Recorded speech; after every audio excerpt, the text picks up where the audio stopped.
Hi friends, welcome to Viktors Reality. Today I have a PlayStation 5 download test on the Xfinity 1 gigabit internet service. Today I'll be downloading God of War. As you can see on the bottom left corner, I am showing you the speed test and also the connection speed test from the PlayStation system itself, so you can get an idea more or less of what you'd expect if you get this service. I have this connected through an Ethernet cable to give me the best speeds possible. As you can see, the minutes displayed there are very accurate. This whole test took me about 15 minutes. Let's speed this up so you can see how fast the service is without wasting too much time.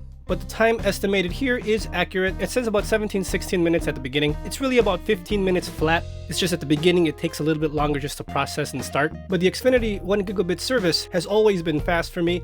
It also depends on where you live. But if you're going to be gaming on this Xbox Series X or on the PlayStation 5, you want the fastest speeds possible. And my ping usually is around 10 to 12. Usually, sometimes I've seen it at 8. Never had a problem with the download speeds. As you can see, it already finished there.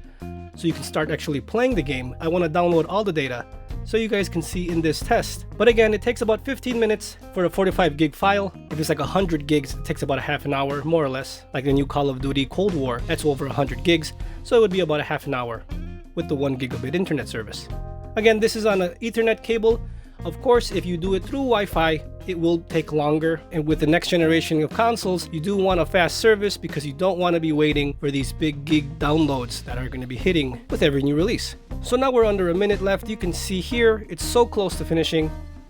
And I hope you found this video helpful. If you are interested in getting the Xfinity 1 gigabit service, it really is fast and it's perfect for your PlayStation 5 or your Xbox Series X. So if you found this video helpful, please leave a like, share, comment, and subscribe. Don't forget to turn on those notifications so you never miss out on a future PlayStation 5 or Xbox Series X video. I'll see you guys next time.